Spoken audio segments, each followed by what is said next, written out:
Première chose, je quitte un environnement où toute sa vie on se prépare au combat. La finalité, c'est la préparation au combat pour aller au combat et potentiellement aller au bout, potentiellement ôter la vie de quelqu'un. Ça, c'était le monde de l'armée. C'est une entreprise privée qui doit faire donc du business et donc dégager de l'argent. Ouais.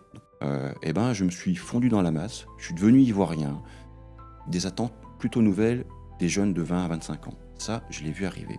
Partir loin et longtemps, c'est quelque chose que les jeunes, peut-être aujourd'hui, refusent plus qu'avant. J'ai vu qu'une chose, c'était tutorer, mentorer, coacher. Chercher un objectif autre que l'argent, un objectif qui a du sens. Si on est rentre compte pour l'argent, encore une fois, je te dis, ça a ses limites. C'est pas comme ça que tu vas garder tes équipes. Paradoxalement, les armées sont un monde très pyramidal, très hiérarchisé. Je trouve que c'est parfois bien pire dans des organisations qui se veulent, vous savez, c'est transversal, horizontal. 3 caractéristiques d'un bon leader. Le leader, c'est celui qui va se révéler dans une situation de crise. J'avais le vertige. Punaise, j'avais le vertige. Et je voulais rentrer dans l'armée. Qu'est-ce que j'ai fait ? J'ai sauté en parachute. Et puis, parfois, il faut savoir être précurseur. Et ça, c'est pas simple. Dans le monde de la tech, moi, je me reconnais assez bien là-dessus. Je trouve que dans le monde de la tech, ça va super vite. Pour moi, quand on fait preuve de leadership, on est en capacité d'anticipation. L'anticipation, c'est innover aujourd'hui. C'est se pencher sur des sujets cybersécurité, d'intelligence artificielle. C'est aller vers l'inconnu. Steve Delors, bonjour. Bonjour Anastasia. Je suis vraiment ravie de te recevoir et aujourd'hui on va parler de l'intelligence humaine, de la transformation, de la formation, du leadership, de tous ces sujets qui touchent à l'humain et qui sont au cœur de chaque métier, à mon avis, de chaque structure. Pour commencer, est-ce que tu peux te présenter et raconter plus en détail ton parcours ? Avec plaisir, mais tout d'abord, c'est moi qui te dirais merci de m'avoir proposé cette invitation et surtout, je suis ravi de moi t'accueillir à Toulon, qui est la ville dans laquelle je réside et qui a beaucoup d'importance à mes yeux puisque c'est le premier grand port militaire européen et je suis ancien marin, ancien militaire, donc j'y suis très attaché. Très brièvement, donc j'ai 48 ans, je suis aujourd'hui entrepreneur, freelance, comme on dit. J'aurai l'occasion d'en reparler tout à l'heure sur les métiers de la transformation digitale et de l'accompagnement, en tout cas, au changement. J'ai un parcours essentiellement militaire. Je suis rentré en 96 dans l'armée, dans la marine nationale. J'en suis ressorti 22 ans plus tard, 2018, avec plein de choses en tête, d'expériences très opérationnelles au sens militaire du terme, mais également au sens projet, transformation. J'ai vécu, enfin voilà, à bord de petites unités, de grandes unités. J'ai travaillé avec différentes administrations. Donc je quitte en 2018.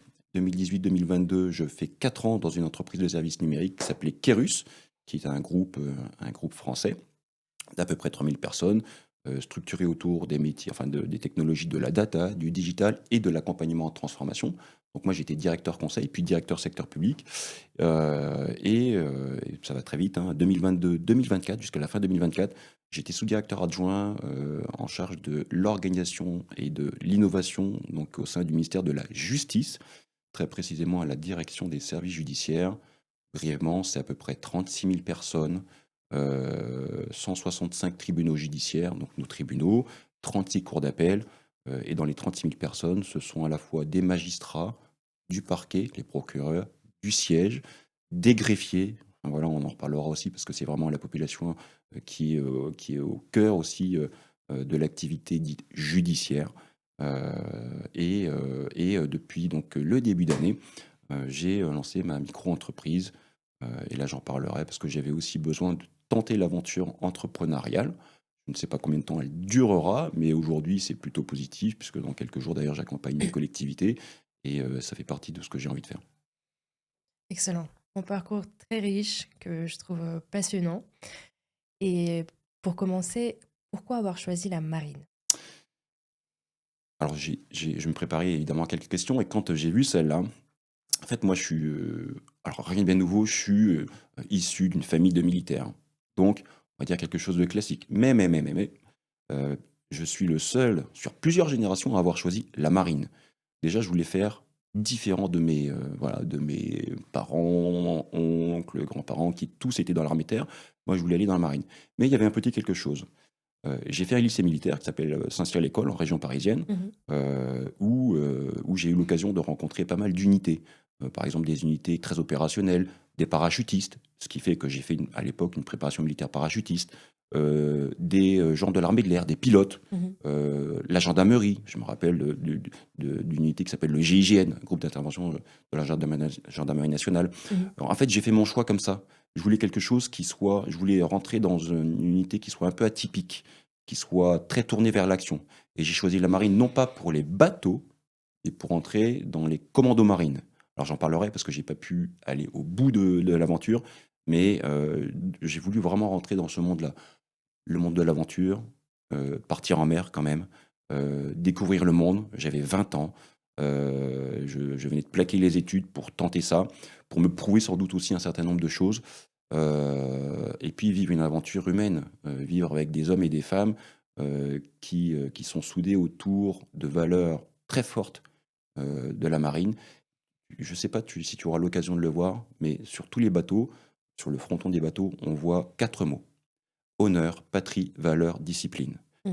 C'était ce que je venais chercher. Donc déjà, il y avait une première motivation forte, une première vocation aussi, au-delà de l'histoire familiale, qui était: je me reconnais dans ces 4 mots. Et je voulais, enfin voilà, toujours pareil, j'avais 20 ans, c'était en 96, servir mon pays. Et servir mon pays, ça s'est traduit par un engagement. J'étais donc prêt à l'époque à aller jusqu'à l'engagement ultime. Un militaire, ça sert jusqu'au sacrifice ultime. On ne s'engage pas pour mourir, bien sûr, pour vivre un certain nombre d'aventures, voilà. Et c'est comme ça que ça s'est fait. Et puis après, les choses elles ont un peu bougé, j'ai changé de métier, mais voilà.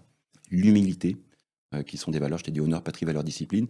Et je vais peut-être en reparler tout à l'heure, mais c'était des choses dans lesquelles je me reconnaissais encore vraiment, vraiment, et que je revendique encore aujourd'hui alors que j'ai quitté le monde de l'armée, et notamment la marine nationale. C'est très beau. J'adhère, aussi à toutes ces valeurs. Super, tu peux t'engager. Oui. Et juste, tu as évoqué que tu travailles avec des hommes et des femmes. Par curiosité, quelle est la proportion des hommes et des femmes, dans la marine nationale? C'est une bonne question. Mes chiffres sont peut-être pas tout à fait exacts. En gros, je crois que ce qu'on appelle la féminisation, ou le taux de féminisation dans la marine nationale, doit être autour de 20%. Mmh. Je crois que la quasi-totalité des spécialités sont ouvertes aujourd'hui aux femmes, y compris, il me semble, dans les forces spéciales, donc les fameux commandos marines, Mmh mh. à bord des sous-marins. Mmh. Alors, il faudra vérifier, mais il y a également des femmes depuis quelques années dans les sous-marins. Donc, alors ça, c'est intéressant parce que ça traduit quand même pas mal de choses par rapport au monde des armées, par rapport à ce qu'on pouvait appeler la grande mette, qui est aujourd'hui, pour moi, une expression totalement galvaudée. J'en reparlerai peut-être tout à l'heure, mais Mmh. dans l'un de mes rôles, sur les bâtiments de combat, c'était officier communication. Sur mon bâtiment, qui était une frégate anti-sous-marine qui s'appelait la Touche Tréville, à Brest, j'avais accueilli en 2 ans près de 6000 personnes, Mmh. universitaires, étudiants, avocats, enfin voilà, une palette de gens de la société civile incroyable, pour expliquer, montrer ce qu'on faisait, quelles étaient les missions de la marine, parce que la marine est relativement, finalement, peu connue des Français, Mmh. parce que tout le monde n'a pas accès, tout le monde ne vit pas en bord de mer. Donc il fallait pouvoir expliquer quelles étaient nos missions, ce qu'on faisait, comment on y rentrait. Et il y a une vraie ouverture, une vraie communication qui se faisait à cette époque, et qui est aujourd'hui complètement, voilà, complètement consacrée. Et si on, rentre un peu plus en détail de cette expérience au sein de la marine nationale, est-ce que tu as une histoire, anecdote à partager qui t'a marqué spécialement, lorsque tu étais en mission en mer, par exemple? J'en aurais plusieurs, mais j'en retiens une. Je t'ai un petit peu parlé de pourquoi je suis rentré dans la marine, Mmh. pour entrer dans les commandos marines. Moi, il y a quelque chose qui m'a marqué et qui me marque encore aujourd'hui. Je pourrais t'en citer d'autres, hein, en mission, enfin rien de évidemment Mmh. secret, heu, mais moi, c'est le stage commando qui m'a marqué. Pas Pourquoi? pour la difficulté du stage en lui-même, mais pour ce que j'y ai appris. Mon instructeur à l'époque, et qui a une certaine notoriété, s'appelait Marius. Tu tapes Marius, commando marine, tu trouveras Mmh. un tas de choses sur lui, OK. parce qu'il a été médiatisé, enfin voilà. Il a écrit des bouquins, et Marius, il était, je pense qu'il était fait pour l'instruction. Il formait les jeunes ou les futurs commandos marines. Mmh. Ce stage durait 7 semaines. Moi, je me suis arrêté à la 6e semaine parce que je me suis blessé. Mais il allait vraiment chercher les gens très très loin dans leur intimité. Ça veut dire quoi? Un stage commando, on teste tes qualités psychologiques, Mmh. physiques bien sûr, physiques mais pas que, ta capacité à te dépasser et c'est pas galvaudé. Parce qu'on est tous rentrés dans l'armée en disant: «Je veux me dépasser, je veux aller très très loin». Sauf que c'est bien de le dire, mais c'est mieux de le faire et quand on est confronté à la difficulté, c'est pas pareil. Quand on est dans le froid, quand on a faim, quand on est fatigué, quand il faut, marcher des heures, bah, là on a le temps de faire sa propre introspection. Mais on n'est pas tout seul. Et là, on commence à rentrer dans quelque chose qui est important. C'est que, d'ailleurs, la devise des commandos marines, et encore une fois, je répète que je ne l'ai pas été, mais c'est United we conquer. Ça veut dire unis, nous vaincrons. En fait, ce que j'ai découvert, c'est l'esprit de groupe. Mmh. Dans la marine, on appelle plutôt l'esprit d'équipage sur les bateaux. Chacun a sa place, a son rôle essentiel. Et ce qui fait la force du groupe, c'est sa cohésion. Première chose, on avance beaucoup plus loin, beaucoup plus facilement quand on est tous ensemble, quand on fait preuve de cohésion. La deuxième, c'est la capacité à faire preuve de leadership. Un leader, on a tous le regard tourné vers son chef. Et ça, c'est exigeant. Et ça, c'est vrai tout le temps. On le regarde, on écoute ce qu'il dit, on regarde son attitude, on suit ses yeux du regard, on voit comment il agit dans une situation complexe, quel type de décision ou d'indécision, comment est-ce qu'il nous embarque. En gros, il y a une expression un peu triviale qui dit: «Moi, lui, je le suis n'importe où, n'importe quand». C'est qu'on lui fait preuve de confiance. Mais c'est pas acquis d'avance en réalité. Mmh. Heu, Ensuite, il y a des choses. Ne pas subir, c'était une expression qui était reprise par Marius et je continue parce que cette anecdote, elle est vraiment, j'ai tout est exploitable aujourd'hui et pas que dans le milieu militaire. Il disait: «Ne subissez pas, ne subissez pas». Ça veut dire qu'il faut trouver des ressorts, faire preuve de résilience, y compris dans les situations les plus compliquées. Elles sont compliquées pour soi, elles sont compliquées pour le petit camarade qui est à Mmh. côté, elles sont compliquées pour tous ceux qui vivent la même situation. Donc il faut trouver une issue. Ne pas subir, faire preuve de créativité, d'agilité, et après évidemment de courage, d'un certain nombre de valeurs, auxquelles il faut adhérer et qui ne s'inventent pas, qui se vivent. Et plus on vit une situation difficile, et plus on va être confronté à ça. Et ceux qui feront preuve de certaines qualités, physiques, morales, finalement, les passeront. Tout le monde ne réussira pas. Il faut laisser personne sur le bord du chemin. C'est pas évident. Et en fait, on le fait tous pourquoi? Parce qu'on a une idée en tête. Quand on est dans ce type de stage, c'est d'obtenir le béret vert, mais c'est vrai pour un tas d'autres, sans doute, milieux. Quand on veut devenir avocate, on veut vraiment voilà, Mmh. devenir avocate, donc la robe, etc. Sauf que c'est dans la difficulté qu'on apprend. Et c'est dans la difficulté qu'on apprend à tenir le cap. Et il faut pour ça qu'on adhère à des valeurs. Et quand je te parlerai tout à l'heure de ce qui fonctionne plus ou moins bien peut-être dans certaines organisations, Mmh. ça se fait dès le recrutement. Si tu rentres dans une organisation, qu'elle soit une administration ou une entreprise privée, si tu adhères pas tout de suite à une marque employeur, à des valeurs dans lesquelles tu te reconnais ou tu ne te reconnais pas, ça fera toute la différence. Pourquoi? Les gens sinon partent. C'est le fameux turnover. Or, quand on va quelque part, il faut faire preuve d'engagement. Mais on attend un retour de la part du chef. Il faut qu'on puisse lui faire confiance. Il faut qu'il nous montre qu'il va nous guider vers le bon chemin et qu'on partage tous l'objectif. Ben moi, Mmh. ça m'a guidé pendant 22 ans. C'était en 96, 97 plus précisément, à Lorient. Et encore aujourd'hui, eh ben, je m'appuie dessus. Ne pas subir. Être toujours prêt, physiquement, moralement. On fait ce qu'on peut, chacun, voilà, avec ses capacités, mais toujours prêt. Et il avait une expression qui disait: «Vous êtes déjà en retard». Ça veut dire quoi? Il faut pouvoir tout le temps anticiper. Mmh. Alors c'est exigeant, hein, des fois c'est épuisant même, mais voilà, c'est un peu des valeurs cardinales. Et ça, selon toi, est-ce que c'est propre à la marine, voire au service Alors militaire? Est-ce que je me dis, si on est dans l'anticipation, dans la vie personnelle ou alors dans la vie professionnelle hors le service militaire, ne risque-t-on pas de perdre un peu le moment présent? alors c'est pareil, je pense qu'il y a des valeurs cardinales et qu'il y a des choses qui sont liées à l'humain. Mmh. D'accord? Parce que là, tu as vu qu'on était sur l'humain. Je t'ai pas parlé de process, je t'ai pas parlé de technologie, d'information, non, je t'allais parler d'humain. Heu, pour moi, ça reste vrai quel que soit le milieu. Mmh. Et en revanche, ça se traduit différemment. Ça se traduit différemment selon les organisations. Quand j'ai quitté l'armée, en 2018, pour aller travailler pour une entreprise de services numériques, le propre de l'activité d'une entreprise de services numériques, c'est de fournir des prestations informatiques à ses clients, etc. Mmh.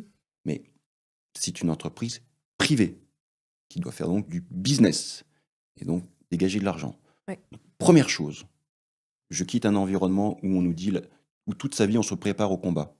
La finalité, c'est la préparation au combat pour aller au combat et potentiellement aller au bout des choses, quoi. Donc voilà, Oui. et potentiellement ôter la vie de quelqu'un. Ça, c'était le monde de l'armée que je quitte. Le monde que je rejoins, mais je m'y fais très bien, hein, c'est gagner de l'argent. Mais il y a deux choses là. La première, oui, j'ai pu capitaliser sur mes expériences et heureusement. C'était nouveau d'ailleurs, je le voyais bien, il y avait beaucoup de curiosité de la part de mes adjoints, de mes chefs, qui Mmh. m'ont recruté d'ailleurs pour ça aussi. Mmh. Heu mais j'ai pu transposer un certain nombre de valeurs humaines. Mais il y avait quelque chose contre lequel j'ai eu le plus de mal. C'est cette traduction, cette, translation, cette, transposition, se heurter à la finalité. D'un côté, gagner de l'argent dans une entreprise privée, Oui. c'est la finalité. De l'autre, on était sur quelque chose qui n'avait plus rien à voir avec l'argent, qui touchait à des convictions fortes, la défense de la patrie, peut-être même parfois des convictions plus, plus personnelles, plus Mmh. religieuses, mais qui étaient en phase avec, la défense de notre État, servir les autres, protéger les autres, protéger. C'est ça. Ça se retrouve dans un tas de métiers, hein, les pompiers, les policiers, et là, c'est compliqué. C'est-à-dire que moi, je vois, et je citerai un ou deux noms tout à l'heure de gens qui parlent de leadership, qui parlent de Mmh. commandement dans les armées, management dans le secteur privé ou les administrations, parce qu'on parle beaucoup de management. Je ne compte pas les ouvrages qu'on a sur le management. Enfin, il y en a foison, on ne sait plus quoi penser, le rôle du manager, etc. Oui, moi, ma conviction forte, après 30 ans d'activité professionnelle dans différents environnements, c'est que il faut complètement adhérer aux valeurs de l'entreprise. Si une entreprise, elle doit gagner de l'argent, ça veut dire qu'on accepte de tout faire pour gagner de l'argent. Quand je dis tout faire, en tout cas, ça veut pas dire, ça veut dire ne pas partir à la première tempête. Non. L'objectif, il est de gagner de l'argent. Comment je fais? Comment est-ce que je me mets, désolé pour l'expression, en ordre de bataille? Comment est-ce que je me forme? Comment est-ce que je mets en place mon organisation? Comment est-ce que je la transmets? Euh, voilà un petit peu ce que je pouvais dire. En revanche, il y a des choses que j'ai retrouvées, l'envie, la créativité, l'agilité. Donc ça me parlait parce que du coup, j'étais avec des gens qui étaient très bien formés, des jeunes ingénieurs, voilà, par exemple, hein. Et ça, c'était assez facile finalement, c'était assez intuitif. Mmh. Voilà. Chez les jeunes et les moins jeunes. Bah, on va revenir sûrement sur le sujet des objectifs, des entreprises, de structures et l'importance, d'y adhérer. Est-ce que dans ton quotidien personnel, tu gardes quelque chose de ton expérience militaire? Hem, oui, je crois, l'agilité. La vision, je crois que c'est ce qui me caractérise et c'est comme ça qu'on me voit, d'accord? Moi, j'avais tendance à partir dans tous les sens. L'armée m'a un peu plus aidé à me construire, Mmh. parce que pas le choix, qu'il le faut. On peut pas partir dans tous les sens quand on se prépare en mission, et cetera. Enfin, en tout cas, à titre personnel, je crois que j'ai gardé cette capacité aussi peut-être à fédérer. Je n'aborde aucun sujet, mais comme dans la vie de tous les jours, en fait. Pour moi, la première chose, c'est l'humain et l'armée m'apporte ça. D'abord l'humain. Et quand, on parlera tout à l'heure de transformation, je m'adresse d'abord à l'humain et puis après ça va être d'abord à l'humain, donc d'abord les métiers et puis Mmh. après la technologie, Mmh. mais d'abord l'humain. Mmh. On peut pas faire ça en réalité et c'est fondamental et toute la complexité d'une organisation, elle touche à l'humain et c'est pour ça que je te disais qu'un humain, il a besoin de travailler en confiance, il a besoin de se sentir soutenu, il a besoin de se sentir poussé et moi, les gens, j'essaie de les tirer vers le haut, comme on m'a tiré vers le haut dans l'armée, on m'a permis ça, on m'a permis d'évoluer, j'essaie de le retransmettre.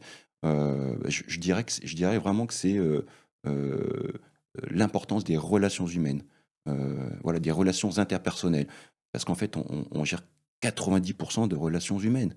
Dans un CODIR, un comité de direction, dans un COMEX, un comité exécutif, ou tout simplement dans un atelier de travail, Mmh. avec un chef d'équipe qui travaille avec 5, 6, 10, peut-être 20 personnes. On Mmh. passe son temps à faire que ça. Heu, mais il y a des petites techniques. Donc après, avoir fait des missions en mer, tu as rejoint le service, du ministère des Armées, le service de restauration et du Oui, coup, ta mission était de réorganiser la alors, restauration. Est-ce que ces petites techniques, tu les as utilisées pendant cette expérience? Et si tu peux en parler un peu plus en détail? bien sûr. Alors, juste peut-être pour situer pour ceux qui nous Mmh. écouteront et qui, j'espère, sont très nombreux. Mmh. Pour toi et pour moi, je suis très curieux, mais du coup, donc, je suis rentré dans l'armée, la Marine nationale en 96.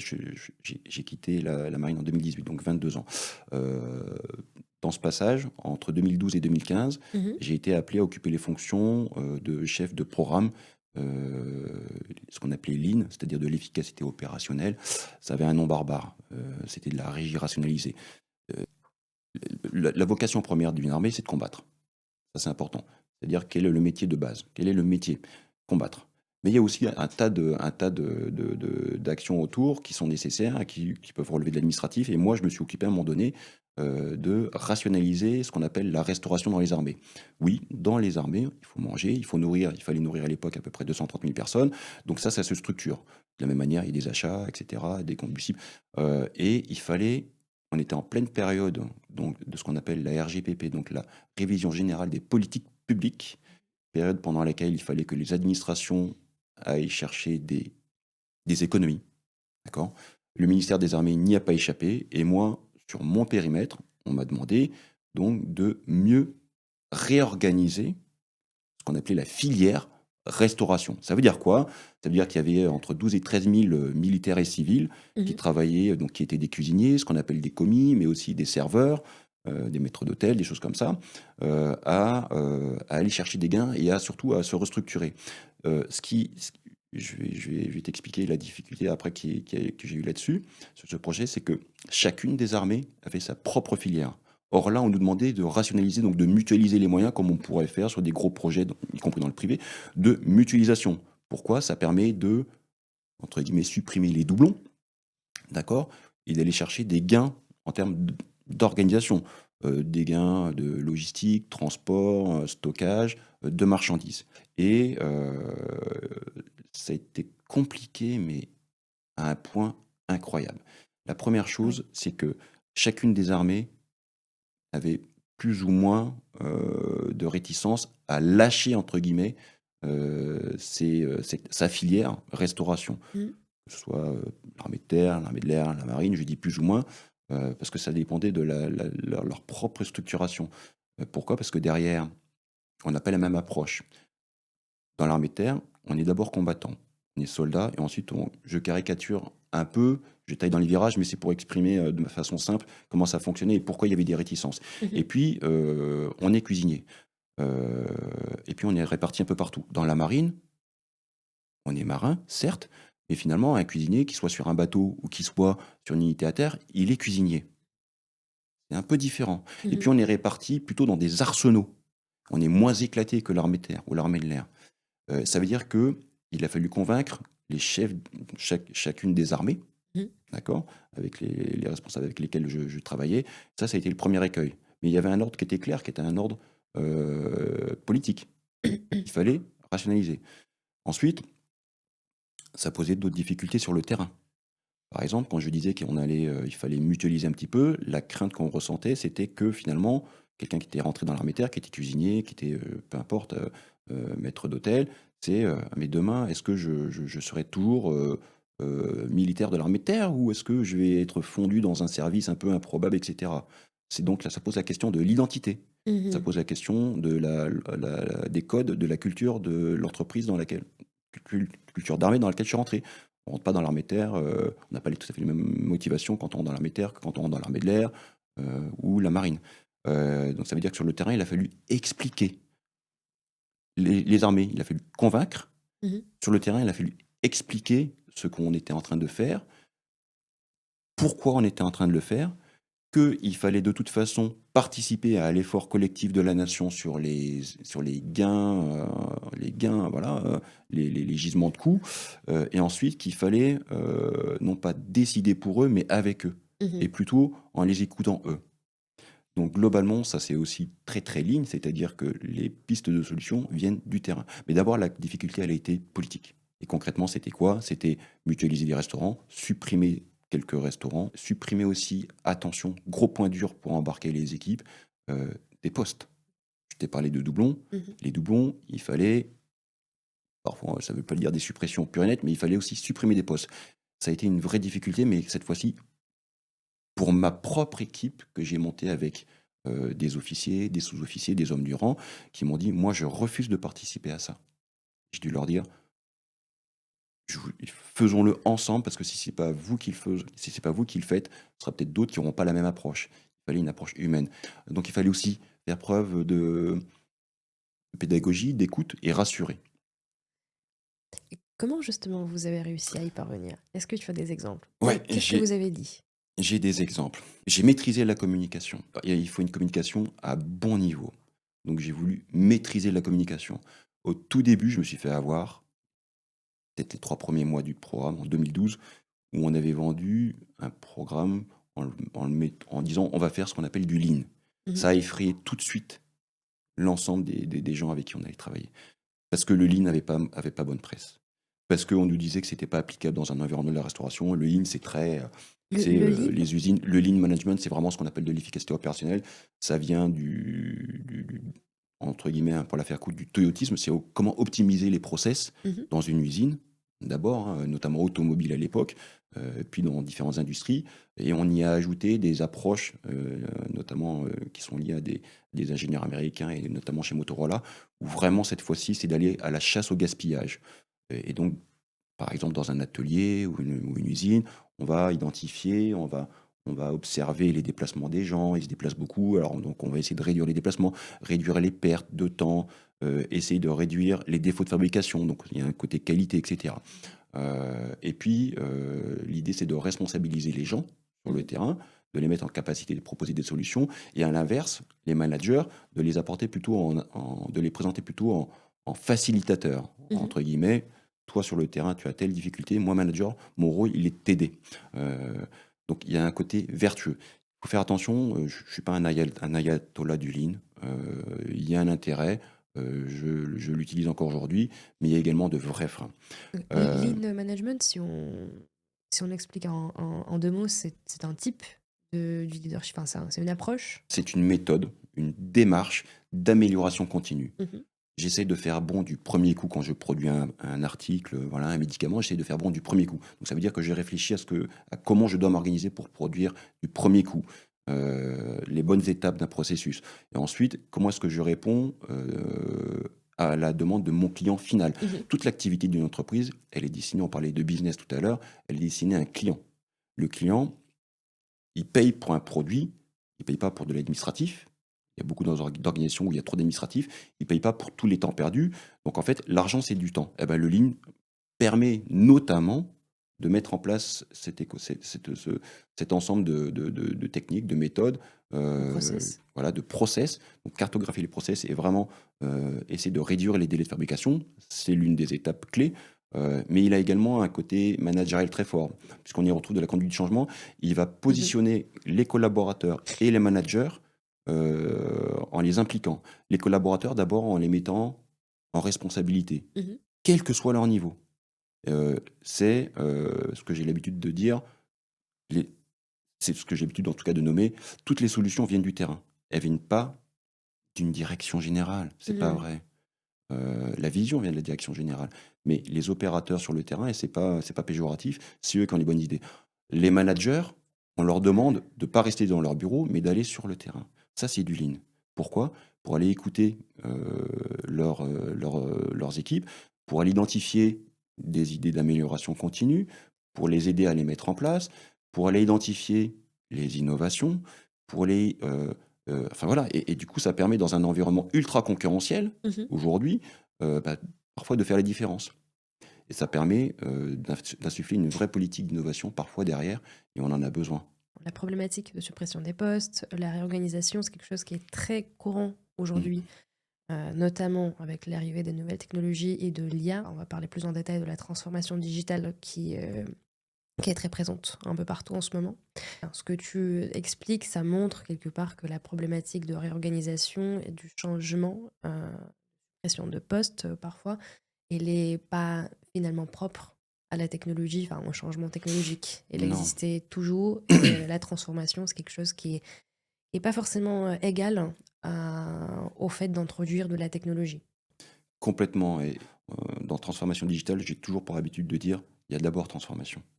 Transformation digitale, c'est une expression assez nouvelle. Alors, transformation numérique ou digitale, ça dépend. Enfin, aujourd'hui, là aussi, je suis pas un ayatollah du vocabulaire, mais derrière, ça a des connotations différentes. Pour moi, transformation numérique, on est sur l'outil. Transformation digitale, je suis sur les usages métiers. Mhm. Voilà, juste ça. Mais il y a d'abord transformation digitale, c'est l'outil. Transformation, c'est une vision transverse, c'est de la culture, c'est des codes, c'est des verticales métiers, c'est quelle est mon activité. C'est une vision, c'est un environnement concurrentiel pour une entreprise, c'est une vision service public pour une Mhm. administration. Et donc, tout ça doit, en fait, l'ensemble de l'écosystème d'une organisation, qu'elle soit publique ou privée, finalement, doit se mettre en ordre de marche pour pouvoir faire évoluer son organisation. Une organisation qui ne bouge pas est condamnée, surtout aujourd'hui dans le numérique, à l'heure du numérique, notamment de l'intelligence artificielle. Une Mhm. organisation qui ne s'y intéresse pas, qui ne se forme pas, qui ne recrute pas des compétences, elle est condamnée. Une organisation qui rate le virage du digital, comme parfois ça peut être le cas, notamment dans certaines administrations, puisque je l'ai vu, elle a une dette technique, elle. Donc, ça créera tôt ou tard des difficultés auxquelles il faudra remédier tant bien que mal. Mais remplacer un mauvais outil par un autre mauvais outil ou mal maîtrisé n'aide toujours pas. Mhm. Donc d'abord des compétences, ça c'est important. D'abord se rappeler quel est notre métier, quelle est la finalité de ce qu'on fait. Et ensuite, je cherche les bons outils. Je peux pas être un bon boucher si j'ai un mauvais couteau. Mais voilà. Mhm. Et alors, quand on va parler d'IA, parce que j'ai pu aborder ce sujet avec, dans le cadre de mes fonctions à la direction de service judiciaire, on part de très très loin, parce que ça fait Mhm. peur. Mais je vais pas aller plus loin pour l'instant. Ouais. Ah oui, on va y revenir, c'est Mm, passionnant. mm. Parlons de culture, justement. Je sais que tu as eu une mission pendant 3 ans, sauf erreur, à la Côte d'Ivoire. En Côte d'Ivoire, Et passionnante. Ouais. est-ce que tu peux en Mm. parler? J'imagine qu'il y a des défis liés à la différence culturelle Ouais. avec la population locale et tes équipes que tu gérais toi-même Mm. à la Côte d'Ivoire. J'imagine que c'était des équipes internationales, peut-être. Comment tu as géré tout ça? Ouais, donc là aussi, tu vois, donc là, j'étais toujours militaire, mais j'étais ce qu'on appelle détaché auprès du ministère des Affaires étrangères français. Mon poste était basé physiquement en Côte d'Ivoire. Mhm. Donc j'étais ce qu'on appelait coopérant militaire. En fait, mon job avec mon chef, qui était ce qu'on appelle un administrateur des affaires maritimes, que je salue, Olivier, qui était ce qu'on appelle les directeurs de la mer, donc qui s'occupe vraiment des affaires maritimes. On avait pour mission de créer un institut de sécurité maritime interrégional. Qu'est-ce que c'est que ce truc-là? En fait, il y avait eu des échanges déjà plusieurs mois avant avec nos partenaires africains, dont la Côte d'Ivoire, sur la nécessité de former leurs cadres Mhm. des administrations, que ce soit les douanes, les forces armées, à commencer par la marine, les affaires maritimes, ou quand elles existent, ou leurs équivalents, aux problématiques de sécurité maritime. C'est quoi tout simplement? C'est la sécurité et la sûreté dans les ports, c'est la lutte contre le trafic de stupéfiants en mer, c'est la lutte contre la piraterie en mer, tu as bien compris que c'était tourné vers la mer, Mhm. c'est la lutte contre la pêche dite illicite en mer. Mhm. On parlait de compétences, bah, je te fais le lien direct. Cet institut il avait donc vocation à délivrer des formations sur ces différents sujets. Mhm. On pose la première brique en Côte d'Ivoire. J'atterris le 14 ou le 15 septembre 2015 en Côte d'Ivoire, et que je ne connaissais pas, sauf un aperçu rapide en 2005, mais dans un autre cas, c'était à une époque très, très, très mouvementée en 2005, parce que c'était une zone de tension, mais je ne la connaissais pas. En revanche, j'avais grenouillé un petit peu en Afrique, donc je connaissais l'Afrique, mais et c'est là que du coup les codes, les cultures sont essentiels. Et quand tu connais le rôle même avec la multiplicité des ethnies qu'il faut appréhender de façon différente, c'était hyper enrichissant. Pourquoi? Et on a travaillé donc avec des amis ivoiriens. Mais on ne travaille pas avec des Ivoiriens ou des Africains comme on travaille avec des Chinois, comme on travaille avec des Américains ou des Anglo-Saxons de façon générale. Mhm. Donc ça a été nouveau pour moi. Mais on fait des erreurs. C'est-à-dire qu'on, même dans le dialogue, même dans les regards, dans les postures, dans les décisions ou dans les process de décision, euh, moi j'agissais comme un occidental, comme un militaire français.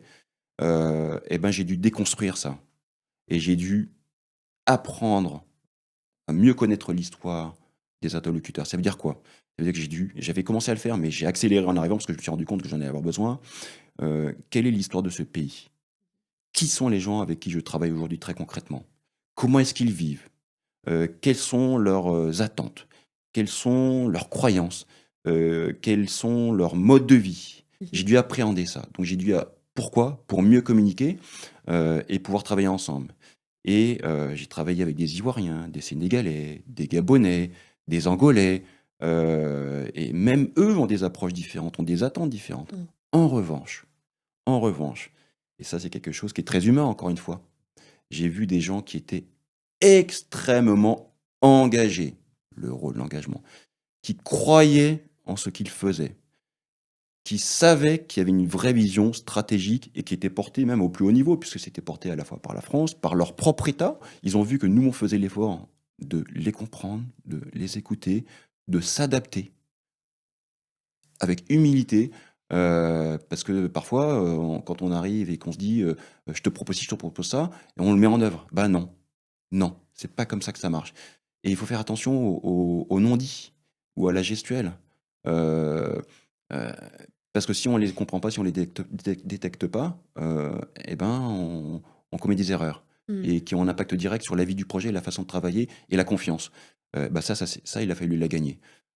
Et ben, je me suis fondu dans la masse, je suis devenu ivoirien, j'ai appris un certain nombre de mots, voilà, parce que j'avais commis des erreurs, au tout début, Mmh. et j'ai dû rattraper. Ça veut pas dire que ma personnalité, elle avait changé et cetera, ça veut dire que je m'adaptais et j'ai découvert une résilience incroyable et on avait tous un objectif qui était de faire en sorte que cet institut que l'on créait, dans des conditions, compliquées, parce qu'on n'avait pas forcément tous les moyens qu'on voulait au début, mais on nous y a aidés et la France était là pour, la Commission européenne et les Africains. En tout cas, c'était, bah, qu'il soit lancé et opérationnel. Aujourd'hui, il existe toujours et il continue de former des centaines et des centaines de cadres, chaque année, des États d'Afrique de l'Ouest et d'Afrique centrale. Puis, bah, surtout, j'apprenais de la part de mes interlocuteurs qui avaient un langage universel. C'était celui qu'encore une fois, on a en tant qu'être humain, qui était l'écoute, qui était la patience. Moi, je suis pas quelqu'un de patient, mais j'ai dû être patient, qui était l'envie, qui était, la confiance, qui était, le leadership. Mmh. Enfin, moi j'ai vu des gens et notamment le directeur de cette académie, qui était, enfin voilà, qui servait de modèle. On a des mentors. Je Ça n'a pas été mon mentor c'était Marius, Mmh. au stage commando. Mais ça aide et puis ça participe de la confiance, et quand vous fondez, vous adaptez, aux gens qui vous accueillent dans leur pays, qui vous font confiance, ça peut que fonctionner. Sinon, bah, il faut partir, mais vous mettez en échec un projet, vous mettez en échec, et vous décevez des gens, et vous réussissez pas ce pourquoi on vous a recruté. Et moi, j'y croyais très, très fort quand j'ai été recruté, j'étais demandeur et j'ai vu des partenaires étrangers, très impliqués et on parlait la même langue. C'était réussi, hein. Oui. Il y a des différences culturelles, des différences générationnelles, des différences, en termes d'expérience, de background. Comment on fait pour unir les gens autour d'un sujet? Dans ce que tu me dis, il y a plusieurs choses parce que effectivement, tu as parlé de, travailler dans un environnement multiculturel, donc avec plusieurs nationalités, c'est ce que j'ai vécu. Mmh. C'est pas toujours évident, parfois avec des barrières de la langue. J'ai travaillé avec des gens qui parlaient espagnol, portugais hein, en Angola, qui parlaient anglais, par exemple des Nigérians, des Ghanéens, qui avaient, alors par exemple pour ceux-là, qui avaient une approche très anglo-saxonne ou parfois très latine, Mmh. étonnamment. Et en même temps, tu me parles de différences générationnelles. Pour la partie multiculturelle, Mmh. je pense y avoir un peu répondu. On était tous unis, en tout cas, au travers d'un objectif commun, qui était Mmh. réussir la création de cet institut, de ce projet. Donc chacun contribuait. Et chacun était fier d'apporter sa contribution à titre Mmh. individuel, mais également parce que ça représentait quelque chose d'important pour son pays. Et parce que ça répondait à des problématiques de sécurité maritime. Trafic de migrants, trafic de stupéfiants. Mmh. Et les ressources en Afrique, c'est important. Il faut les protéger. Elles sont pillées. Donc ça m'était, j'allais dire, ça crée cette synergie assez naturellement, en tout cas entre nous. Ensuite, tu parles de, plutôt, approche, générationnelle. Alors oui, moi je l'ai vécu et quand on a échangé la première fois sur notre interview, Mmh. on avait, rapidement abordé le sujet. j'ai pas de conviction profonde, en tout cas étayée d'un point de vue peut-être psy, je sais pas, d'un point de vue sociologique, sur les générations XY. Ce que j'ai vu ces dernières années, c'est des attentes plutôt nouvelles des jeunes de 20 à 25 ans. Ça, je l'ai vu arriver. Mmh. Ça veut dire quoi? Ça veut dire, alors, je vais parler de ce que je connais, en tout cas dans la marine, il faut se préparer à partir loin et longtemps. Le bateau, ça part plusieurs mois. Et potentiellement au combat. En tout cas pour voilà, participer à des opérations de gestion des théâtres extérieurs, d'opérations extérieures.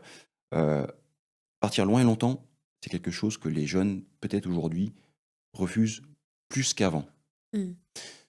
Plus qu'au moment où moi, je parle comme un vieux déjà, mais je suis rentré en 96, on était prêt à partir longtemps. En tout cas, moi, j'étais prêt, et mes amis, mes camarades étaient prêts à partir longtemps. Aujourd'hui, les jeunes n'ont plus envie de ça. Donc ça veut dire que si on ne sait pas leur répondre, le métier ne change pas pour autant. Les missions, elles sont ce qu'elles sont, il faut partir longtemps. Mais si on ne sait pas les écouter d'abord, si on leur dit, un peu comme on disait sans doute à une certaine époque, c'est comme ça et tu te tais. Non, ça ne marche pas. Mmh. Ne marche pas.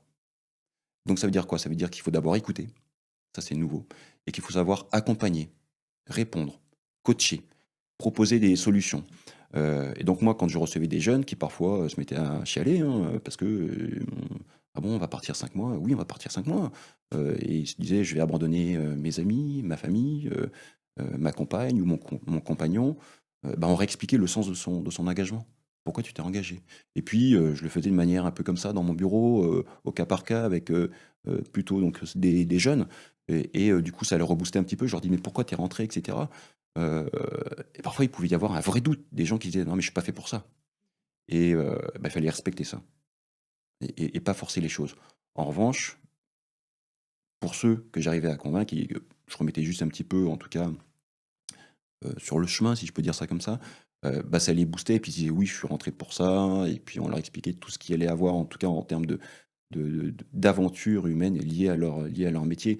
Partir en mer loin et longtemps, c'est pas quelque chose qui est, que le commun des mortels a l'habitude de faire. La vie de marin, c'est quelque chose de particulier, que ce soit de la marine nationale, marine de guerre ou, la marine de pêche, enfin les Mmh. pêcheurs, la marine marchande. Mais c'est une expérience qu'on peut vivre et qu'il faut vivre. Décrocher des jeux vidéo, décrocher, des réseaux sociaux, c'est pas évident non plus. Quand vous partez, loin longtemps, dans certaines missions, ben, on réduit, l'utilisation, d'internet ou des choses Mmh. comme ça. Moi, je l'ai vécu. Donc comment on fait? Et en fait, voilà. Donc ce que je dirais en tout cas sur l'approche générationnelle, pour moi, la génération, je sais pas, XY, ça veut pas dire grand-chose. Juste qu'il faut mieux écouter et mieux accompagner. Et ça, c'est quelque chose qui est pas évident, non pas pour les jeunes générations, mais plutôt pour les cadres qui sont plus âgés. Mmh. Parce qu'on avait parce que c'est pas ce qu'ils ont vécu. Parce que c'est pas le moule dans lequel ils ont baigné, il y a quelques années, il y a 30, 40 ou 50 ans. Enfin voilà, parce que ces questions-là se posaient sans doute pas, ou pas de la même façon. Mmh. Donc moi, j'ai vu qu'une chose, c'était, tutorer, mentorer, coacher. Et donc je demandais à mes adjoints d'accompagner, les jeunes qui arrivaient, intégrer un nouvel embarquant, qui arrive à bord. Il est chouchouté, il fait partie, d'une équipe, il fait partie d'un équipage. On va manger avec lui, on l'écoute et quand on part loin et longtemps, on répond à ses questions, à ses doutes existentiels. Après, on est pris par l'activité du bâtiment, on est pris par Mmh. les exercices, on est pris par les entraînements, les préparations. Il y a une vraie fraternité d'armes. C'est très Mmh. militaire. Mais en fait, on le retrouve dans d'autres organisations, hein, ou dans d'autres, peut-être même dans le milieu sportif. Bah, vous partagez, vous rentrez pas après le bureau, le soir chez vous. Non, vous restez avec, les types avec qui vous êtes, pris la tête, avec qui vous avez vécu des situations de conflits, interpersonnels, mais aussi avec des gens avec qui, vous avez vécu des bons moments. Bah, ça soude. Mmh. Ça, c'est vrai, ça est toujours vrai, ça soude.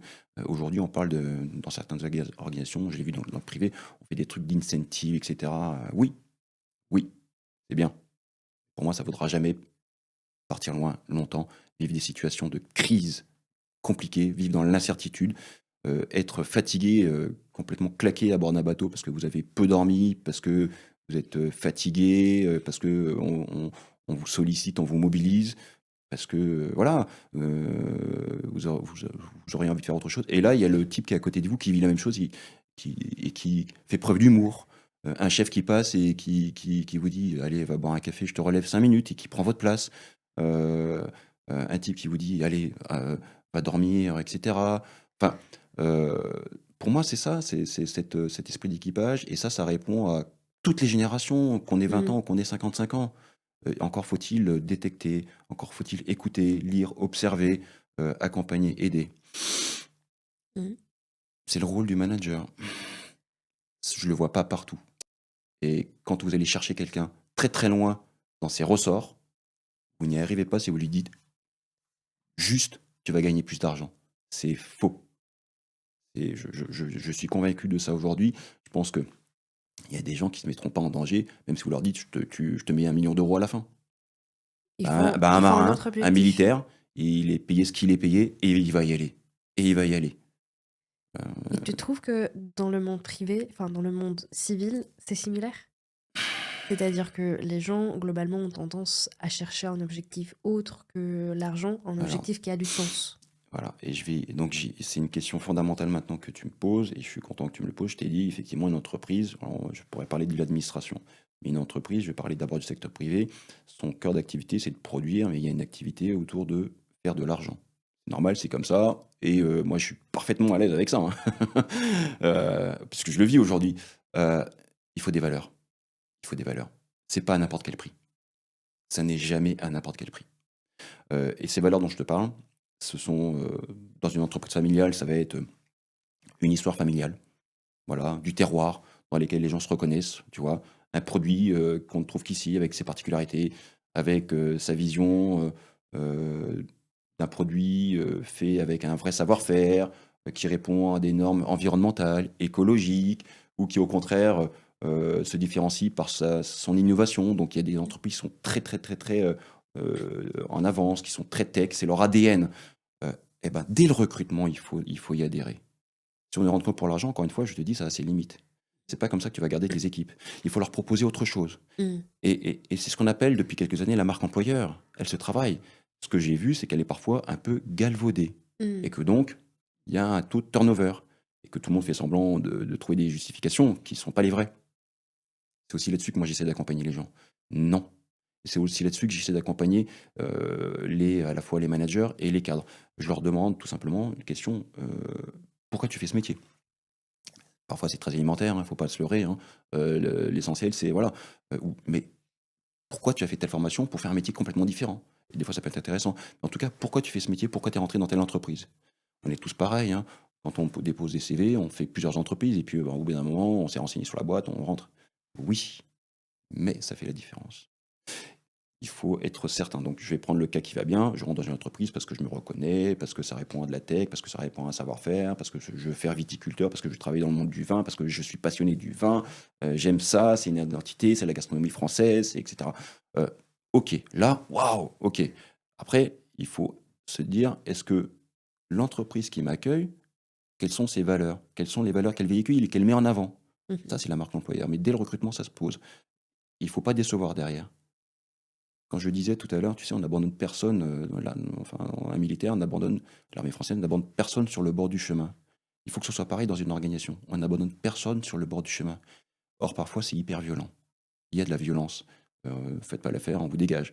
Mais il faut comprendre pourquoi. Alors, ça arrive aussi dans l'armée, vous faites pas l'affaire, ben, voilà, c'est compliqué. Mais il faut essayer de tirer vers le haut. Je retrouve moins ça. Moi, je suis un exemple emblématique de ce que font les armées en termes d'ascenseur social. Je suis rentré par la petite porte, je suis rentré comme matelot, je suis ressorti officier. Mais Mmh. parce qu'on est venu me tirer vers le haut, et puis j'ai vu des chefs qui m'y ont aidé, dans lesquels je me suis reconnu, et j'ai un tas d'amis qui ont fait ça. Dans le secteur privé, ça existe aussi. Mais je dis juste que ça a été, en tout cas par rapport à ma propre expérience, Mmh.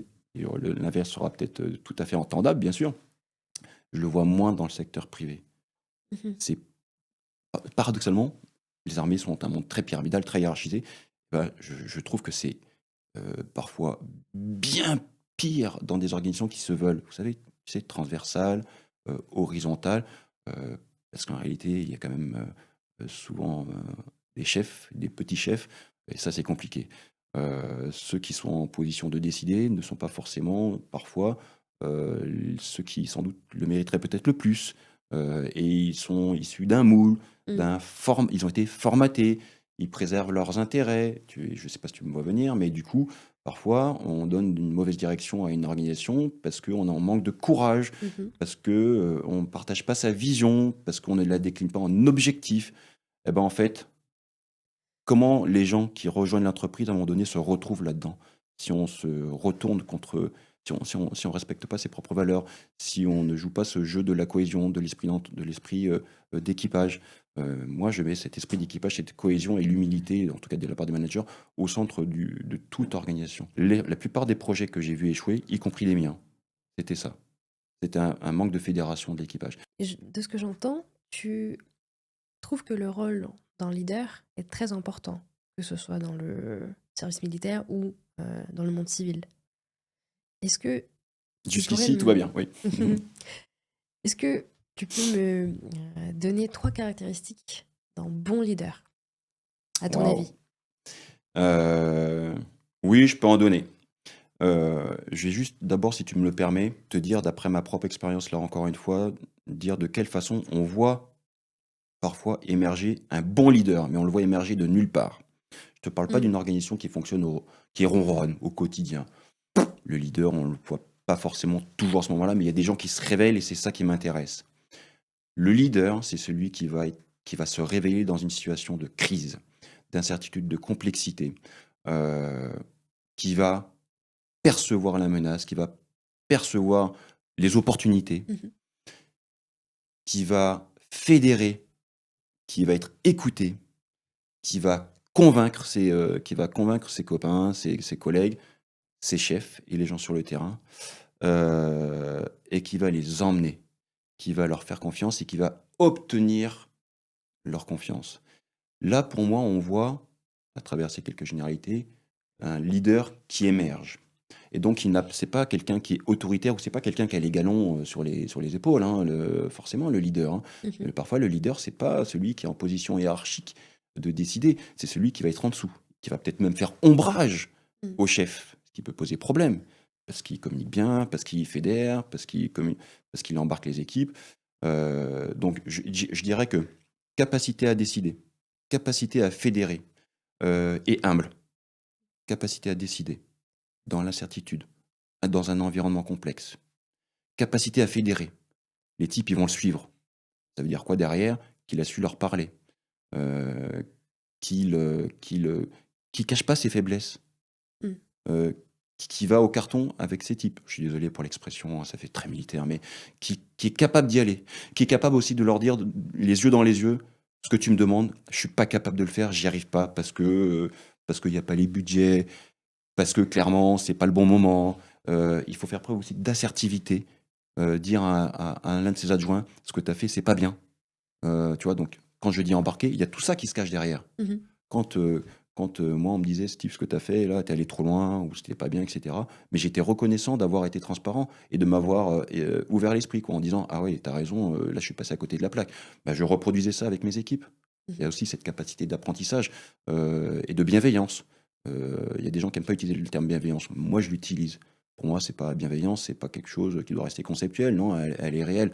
Ça veut pas dire que je laisse tout passer, puisque justement, je te dis, quand tu as mal fait, c'est pour toi aussi, c'est pour que tu en tires les leçons et que tu progresses. Mmh. Le leader, c'est celui qui accepte d'être commandé par quelqu'un qui était son adjoint.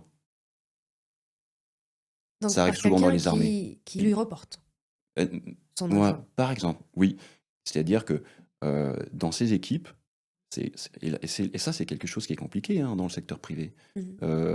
Et pourtant qu'on voit régulièrement dans les armées, avec cet ascenseur social, c'est-à-dire que le leader, ce n'est pas le chef, celui qui a les épaules, qui a les galons sur les épaules. C'est pas toujours lui.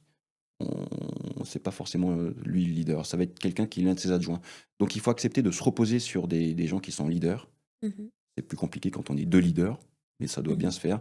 Il faut accepter que son adjoint a un leadership. Mais pourquoi? Il faut l'accepter. Et j'en reviens aux objectifs de l'entreprise, à ses valeurs et à ce qu'elle produit. On travaille tous pour une chose. Je travaille pour une entreprise de services numériques. Si mon adjoint a le leadership, je l'accepte à partir du moment où, de toute façon, on est sur le même chemin et ça contribue à générer du business, ça contribue à mieux accompagner nos clients, à proposer des produits qui soient toujours les meilleurs pour nos clients. voilà, à être meilleur et donc voilà, à générer du chiffre, etc. Et si en plus, derrière, on continue à pouvoir tous bien travailler en bonne intelligence, etc. Donc pour moi, c'est ça, c'est ça aussi être un leader ou un leader né. Et c'est pour ça que je te disais, des fois, je l'ai vu plutôt dans l'environnement militaire, parce que j'ai passé 22 ans, eh ben, on a quelqu'un qu'on n'avait pas du tout identifié, et dans une situation complètement pourrie, le type il va émerger. Le hasard de la vie fait qu'il va passer des concours. Alors là, c'est administration, c'est armée, et il va devenir le chef du type qui avant le commandait, quoi. Mmh. Ça surprend, et ça se fait très très bien.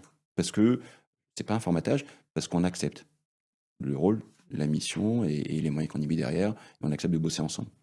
Il peut y Mmh. avoir des questions d'ego, hein, c'est pas simple, hein, je dis pas qu'elles n'existent pas, hein. Bien sûr elles sont au centre, mais on est sur des relations humaines.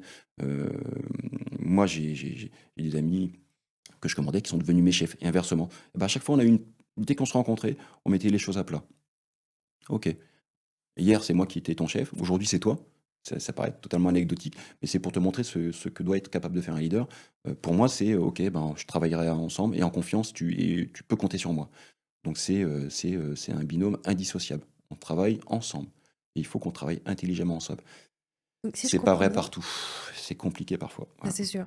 Si je comprends bien, selon toi, leader, c'est pas égal chef. C'est-à-dire Non, que leader pour toi, si je comprends bien, c'est en fait c'est un certain nombre de compétences, de capacités, de traits, de caractère finalement, qui font que la personne peut être considérée comme leader. je crois, je sais pas si le leadership est, tu vois, il y en a Mhm. qui disent que ça s'apprend, etc. Oui, il y a des stages de leadership. Nous, dans les armées, on accueillait par exemple des jeunes d'écoles de commerce, sur des formations leadership, hein, ça s'appelait comme ça, hein, pour devenir un leader. Il y a des gens qui ont ça en eux, il y a des Mhm. gens qui l'ont moins. Ça veut pas dire qu'ils seront moins bons leaders, mais en revanche, on peut, je crois, le devenir en respectant un certain nombre de choses, en faisant preuve d'un certain nombre de qualités qui se travaillent. Qui se Mhm. travaillent. Quand je te parlais d'anticipation, de capacité à fédérer, à embarquer, ça se travaille. Moi, je l'ai aussi travaillé avec les années. C'était pas intuitif. Mhm. Moi, j'étais quelqu'un plutôt de réservé, etc. Bah, moi, pour prendre mon exemple, moi, j'ai dû le travailler. Mais parce qu'on m'a mis en position à un moment donné, pouf, de jouer le rôle du chef. Bah, à ce moment-là, se pose la question de la légitimité. Donc, comment on fait? Est-ce que je suis le chef parce que j'ai les galons, ou est-ce que je suis le chef parce que je sais fédérer, embarquer, décider? Parce que tu Parce es que je leader. montre le chemin. Mhm. Je me casse la figure, parfois. Et j'accepte. Et j'accepte de reconnaître mes erreurs. J'accepte de reconnaître que mon adjoint est meilleur que moi. Je l'accepte. C'est comme ça, et ça Mhm. se sait. Mais on bosse ensemble, et il le sait. Et du coup, ça crée ce lien de connivence. Donc, est-ce que c'est ça un leader? Peut-être la question de la définition. Je me la suis pas posée comme ça, mais il y a un certain nombre de compétences qu'on peut acquérir dans certains environnements sans doute plus facilement. Tu as bien compris que pour moi, il y avait des situations dans lesquelles on pouvait se révéler. Il y a des situations dans lesquelles, notamment quand ça ronronne, on se révèle beaucoup moins. Ça ne veut pas dire qu'il n'y a pas de leader. Voilà, ils sont là, mais c'est moins visible, c'est moins palpable. Et pour le coup, c'est ce qui explique aussi parfois que il y a des organisations qui sont moins tournées vers l'innovation. Pour moi, quand on fait preuve de leadership, on est en capacité d'anticipation. L'anticipation, c'est innover aujourd'hui. C'est se pencher sur des sujets cybersécurité, d'intelligence artificielle. C'est aller vers l'inconnu. C'est accepter. Moi, j'avais le vertige quand j'étais jeune. J'avais le vertige. Punaise, j'avais le vertige. Et je voulais rentrer dans l'armée. Qu'est-ce que j'ai fait? Ben, j'ai sauté en parachute. Voilà. Eh ben, Tu t'es c'est cette cap. surpassé. Alors, voilà, je me suis surpassé. Alors, j'ai pas 10 000 sauts, j'ai eu que quelques sauts. Mais voilà, j'étais claustro. Ben, j'ai accepté d'aller sous l'eau, de faire de la plongée, d'aller dans des trucs. Voilà. Pour moi, le leader doit à un moment donné aussi faire preuve de courage. Mhm. Et ben, parfois, le manque de courage, il est au plus haut niveau également. Et si jamais si jamais j'ai une approche cette fois-ci systémique, une organisation, que ce soit une administration, que ce soit une entreprise, à un moment donné, faire preuve de manque de courage, c'est se mettre en danger face à une concurrence plus exacerbée qui va faire le choix d'essayer des technologies de l'IA générative, qui va faire le choix de recruter des gens qui vont pouvoir peut-être lui faire passer un virage et d'être beaucoup plus performant. Quand on run, on se dit tout va bien et je vais attendre. Ben non. Et puis parfois, il faut savoir être précurseur. Et ça, c'est pas simple parce que soit vous avez un chef d'entreprise c'est dans sa nature, il est visionnaire, il sait porter des messages, il est un peu aventurier. En même temps, il faut faire attention. Donc il y a une prise de risque.